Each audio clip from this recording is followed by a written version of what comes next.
გამარჯობათ, მეგობრებო. გარემტერს ვინ მოთვლის საქართველოს შიდა მტერის რაოდად ყოლია და ეს პრინციპში ეხლა არ დადასტურებულა დავით გარეჯთან დაკავშირებით ხელისუფლებასთან დაახლოებულმა ეგრეთ წოდებულმა ექსპერტებმა და ყველაფრის გამправებელმა ადამიანებმა, რომლებიც პოლიტიკური პროსტიტუციით საზრდოობენ და პოლიტიკური პროსტიტუციით იღებენ შემოსავალს, დაიწყეს შეტევა ქართულ სახელმწიფოზე, თურმე ეთნიკური შუღლის გაუგებრობა ყოფილა, როდესაც ქვეყანა ახორციელებს ოკუპაციას, თურმე ანტისახელმწიფოებრივი ყოფილა, როდესაც ტერიტორიებში იპყრობს ქვეყანა და შენ ხალხს ჩაგრავს, მაგალითად ჰერეთში ავიწროებს ქართველებს, ეკლესია მონასტრებს იხურავს, როდესაც უკანონოდ შენდება მეჩეთები და ეს ყველაფერი გრძელდება წლებია და ეს ხალხი გაყოსულია და მასალილებს და აი ჩვენ კისერზე გადადის ეს ყველაფერი, როდესაც საუბრობთ ამის შესახებ და შემდგომ ჩვენზე ხდება გარკვეული ზეწოლა, თურმე ეს ყოფილა ანტისახელმწიფოებრივი. დავით გარეჯთან დაკავშირებით ვერ წარმოვიდგენთ თუ გამოჩნდებოდა სახელმწიფო ჩინოვნიკები, ადამიანები, რომლებიც აი ესეთ განცხადებებს გააკეთებდნენ. მეუფე იობიის გამონათება იყო დღეს, როდესაც მან მართლაც სახელმწიფოებრივი განცხადებები გააკეთა და ეს ადამიანები, რომლებსაც თქვენ ხშირად მეუბნებით, რომ დავასახელო მე, იმდენად ბევრია, რომ აზრიც არ აქვს მათ დასახელებას. ეს ხალხი არის ყველაფრის გამправებელი ხელისუფლების ხალხი, რომლებიც ყველაფერზე ტაშუგრავენ ამ ხელისუფლებას.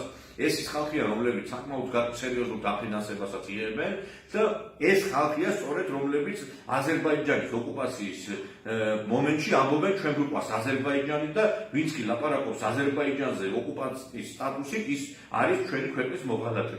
ესენი მართლა ქვეყნის მოღალატეები და ეს პრასტიტუტკები არის შექმნილი ხელისუფლების მიერ და მე უნდა გითხრათ, რომ ხელისუფლებას გადაწყვეტილი აქვს ჩემო მეგობრებო დავით გარეჯის დათმობა და აი ამას ყველაფერს ასრულებენ აი ამ ჩვენი არაფორმალური მმართველის დავალებით.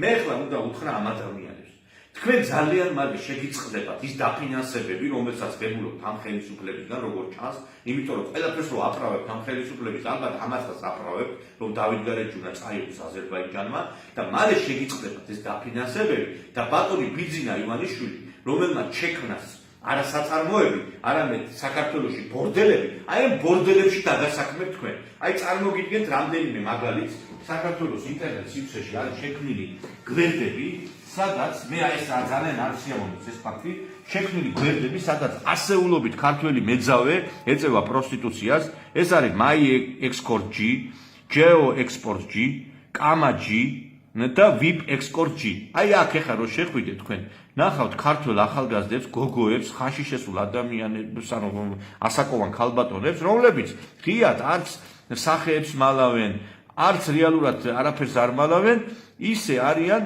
წარმოდგენილი, აი ძალიან არასასიამოვნო ამ ყველაფრის ნახვა ალბათ ბევრისთვის, მაგრამ ეს უნდა იცოდეთ. აი ეს არის ქართული ოცნების შექმნილი სამუშაო ადგილები.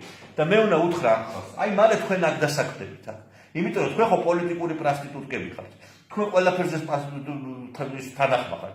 და ამიტომ თქვენ როცა ქვეყანის ღალატზე აწერთ ხელს, მალე ეს სხეულის გაყიდვაზეც მოაწერთ ხელს. ზოგიერთი მართლა ისედაც არატრადიციული ორიენტაციის ახართ.